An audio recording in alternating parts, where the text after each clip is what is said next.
요즘 같은 언택트 디지털 경제 시대에 간편대출, 카카오뱅크, 토스 등이 활성화되는 것을 보면 사용 편리성이 경쟁력의 핵심 요소가 되는 것 같습니다.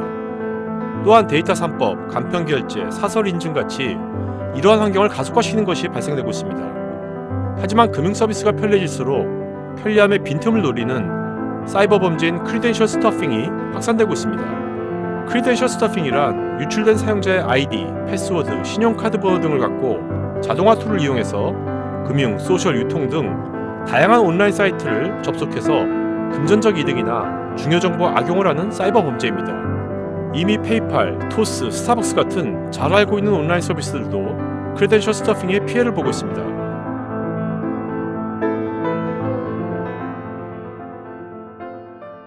간편결제 시초인 그 페이팔 같은 경우는 전년도에 매출액의 0.18%인 11억 달러, 우리 한화 기준으로 한 1조 3천억 원 정도 배상금을 고객한테 직접 지급했다고 합니다. 페이팔이 예. 야, 1조 3천억을 네. 배상금으로. 거의 근데 그게 매년 나오는 금액이라고 하고요. 네. 이 금액을 줄이는 게 페이팔의 굉장히 중요한 목표라고 합니다. 페이팔이 보통 이제 금융 송금하고 뭐 이럴 때 쓰는 거지 않습니까? 네. 진짜 그런 것들에 개인정보가 탈취된 것 같고 네. 악의로 하기 되게 좋은 사이트인데 어떻게 보면요. 네. 네, 그런 것 같습니다. 그리고 우리나라의 경우도 최근에는 여기 보시면 전액 환금, 충전금 100%, 피해 금액 복구 같은 이런 사례가 있어서 대부분 상당히 많이 직접적으로 고객한테 피해를 보상하고 있습니다. 아니 환급이란 것은 뭐 내 계좌에서 돈이 빠져나갔으니까 그거를 물어주는 거는 딱 이해가 되는데 충전금 100% 저건 뭡니까? 충전금 100%뭐 피해 금액 보상 보고해. 이거는 이제 그 커피숍 같은 데도 충전금을 갖고 기프트 카드 형태로 기프트 카드? 예, 그런 거를 충전을 해 놓고 그다음에 이제 사용을 하는데 해커가 들어와서 빼 나가는 거예요. 그 돈을 네, 빼 가는 네, 거죠. 근데 네, 그게 네, 뭐 네. 1, 2만 원이 아니고 뭐 몇십만 원씩 이렇게 털어가는 경우가 많다고 합니다. 그러니까 이제 어떤 그런 이제 포인트라든지 그런 것들도 해당되겠네요. 네, 네, 맞습니다. 근데 사실 커피에서 그게 뭐 몇만 원이면 별거 아닌 것 같지만 커피 한 잔이 몇천 원인데 몇만 원이면 굉장히 고객 입장에서는 굉장히 기분은 나쁘고 굉장히 그렇죠. 네, 그 맞습니다. 브랜드에 대한 신뢰도가 확 떨어질 것 같은데. 맞습니다. 예. 공인인이라는 제도가 사라짐으로써 다 이제 사설로 넘어가는 거거든요. 그러면 이제 기업 입장에서는 본인이 선택한 어떤 인증 제도를 사용하게 되어 있어요. 그러다 보면 본인이 가장 시큐한 방법을 사용할 수밖에 없다는 거죠. 그러니까 책임이 좀 더 기업 입장으로, 서비스 제공자 입장으로 넘어간다고 이렇게 이해하시면 좋을 것 같습니다. 그럼 도대체 무엇 때문에 크리덴셜 스터핑 공격이 멀웨어나 디도스보다 금융기관에 대한 보안 위협 공격에 가장 많은 비중을 차지하는 것일까요? 첫 번째는 이미 유출된 개인정보들을 쉽게 구매할 수 있는 환경이 조성된 것입니다.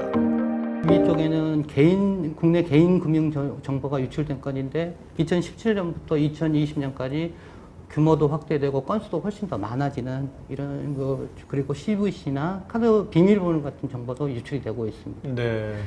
그리고 밑에 거는 해외 보안 사고인데요. 이거는 F5가 조사한 자료입니다. 그래서 금융업계에서 어떤 공격의 유형들이 발생하는지, 이 밑에 보시면 가장 상위에 있는 게 디도스 어택이나 머레어나 지금 알고 계시는 웹 어택도 네. 많거든요. 근데 가장 상위에 있는 게 지금 브루트포스와 크리덴셜 스토핑이에요. 네. 근데 브루트포스는 기존에도 공격이 있었는데 사실은 거의 없다시피 잘 안 썼거든요. 근데 크리덴셜 스토핑으로 진화하면서 건수도 많아지고 그다음에 점점 더 증가하고 있는 추세를. 두 번째는 요즘 많은 기업에서 RPA 같은 자동화 툴을 활용하는 것처럼 해커들은 다크웹에서 손쉽게 구할 수 있는 자동화 공격 툴을 이용하여 가성비 좋게 사이버 범죄를 할 수 있는 것입니다. 내가 가장 금전적 이득이 높게 되는 타겟이 되는, 그리고 가장 취약하다고 판단이 되는 사이트를 정하고, 그리고 그 사이트를 대상으로 로그인 행위를 할 수 있는 툴을 사용을 합니다. 근데 재밌는 건 이 툴을 하는데 사이트당 거의 50불이면은 그 툴을 쓸 수 있다고 해요. 와.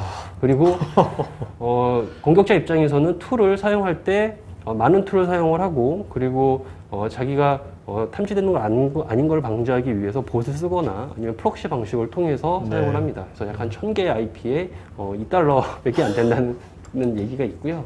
이를 통해서 성공률이 약 한 3%가 된다고 합니다.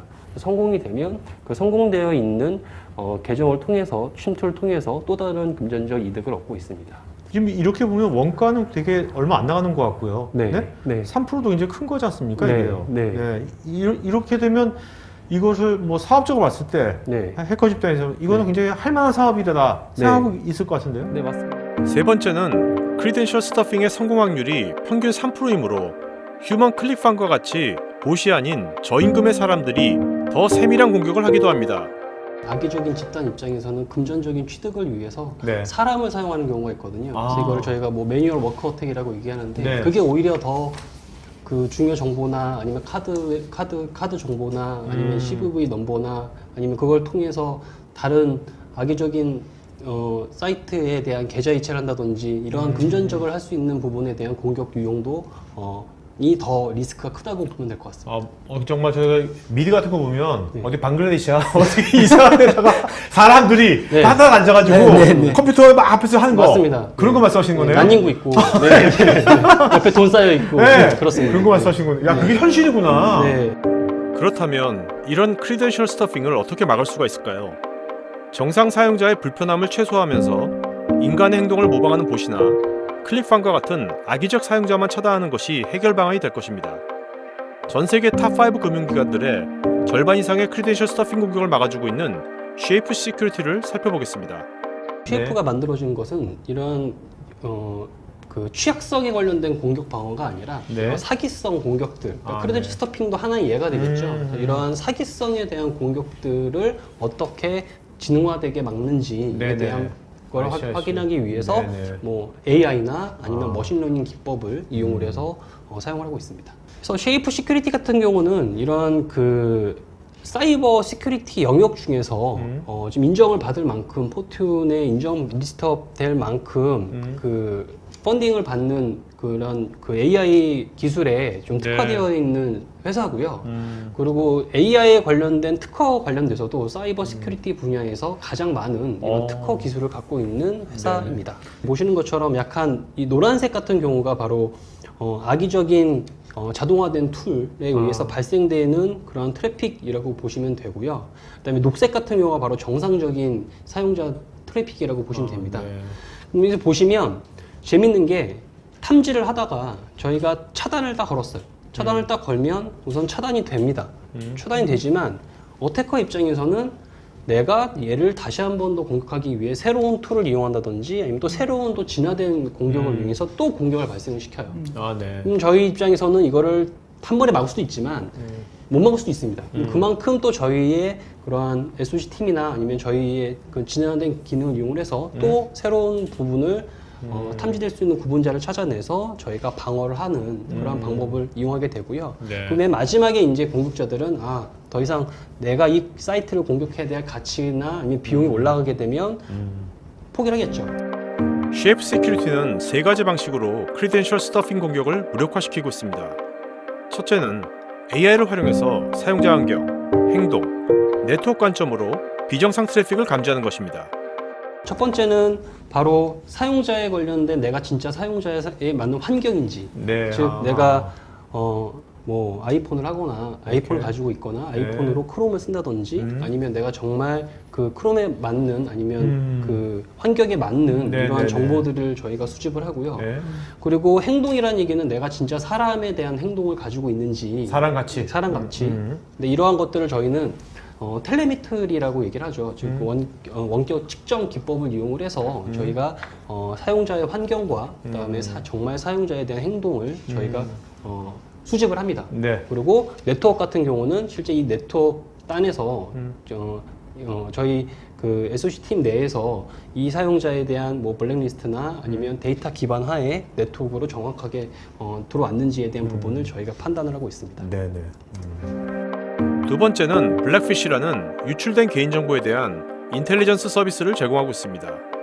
이미 유출되어 있는 데이터베이스를 저희가 다크웹이나 아니면은 오픈소스나 이런 P2P에 대한 데이터베이스화를 가지고 있고 이 외에도 쉐이프 시큐리티에 자동으로 연동되어 있는 실시간에 대한 유출되는 정보를 저희가 가져와서 이 정보를 통해서 저희가 사전에 유출되어 있는 사용자 크리덴셜 정보를 사전에 방지하는 솔루션을 그러면 제공하고 이 있습니다. 블랙피쉬란 것이 네. 우리가 유출된 개인 정보, 네. 개인 정보를 뭐 이렇게 쉐이프해서 네. 이거 유출된 개인정보를 다 모아놓은 데이터베이스를 계속해서 업데이트 시키면서 갖고 있는 겁니까? 계속 저희가 주기적으로 업데이트를 하고 있고요. 그러면 이 네. 블랙피쉬 이거 서비스죠? 서비스입니다. 네, 그럼 이 서비스에 가입한 기업은 네. 뭐 연간 계약이면 계약해서 네. 가입한 기업은 네. 뭔가 그 우리 회사 앱에 네. 뭐 사용자가 들어올 때마다 이 정보가 네. 다른 사이트를 통해서라도 네. 뭐 유출된지 안 됐는지를 네. 체크해 볼 수가 있는 겁니까? 계속 체크할 수도 있고요. 아. 탐지하는 것뿐만 아니라 유출되는 정보가 있었을 때 고객분들한테 패스워드를 변경을 하셔야 됩니다. 유출되었기 때문에 패스워드를 변경하셔야 됩니다. 아니면 또 다른 2차 인증을 하셔야 됩니다. 아니면은 뭐 또 다른 액션을 통해서 저희가 알려줄 수 있는 방법도 제공하고 있습니다. 네. 아무래도 그렇겠네요. 뭐냐면 내가 똑같은 네. 뭐 이렇게 카드사라든지 아니면 똑같은 어떤 이제 뭐 커피 네. 회사 앱을 쓰는데 네. 이 회사는 이제 이런 식으로 뭔가 내 개인 정보에 대해서 네. 뭔가 뭐 제한이라든지 네. 뭐 이런 게 알려주면 노티스를 주면 네. 뭐 이쪽 회사에 내가 더 신뢰가 더 가겠네요. 그렇죠. 세 번째는 글로벌 온라인 사기성 공격 방어를 전담하는 SOC 팀을 자체적으로 운영하고 있습니다. 저희는 이런 사기성 공격을 방어하기 위한 좀 전문가 집단이고요. 그리고 이 쉐이프라는 게 저희가 매니지 서비스로 제공되고 있기 때문에 실제 운영되고 있는 보안하고는 앱에 대해서 저희가 레이턴시라든지 아니면 문제가 있는지 없는지 그다음에 설치되어 있는 장비에 관련된 지속적인 모니터링 그리고 진화되어 있는 공격들에 대해서 저희가 분석과 대응을 주기적인 리포팅을 제공을 하고 있습니다. 다음 2회차 영상 클립에서는 쉐이프 시큐리티가 크리덴셜 스터핑을 방어하는 기법을 자세히 알려드리며 3회차 영상 클립에서는 크리덴셜 스터핑 POC 사례를 알려드립니다. 4회차에서는 농협은행이 데이터 기반으로 정보 보호를 하는 사례를 살펴봅니다.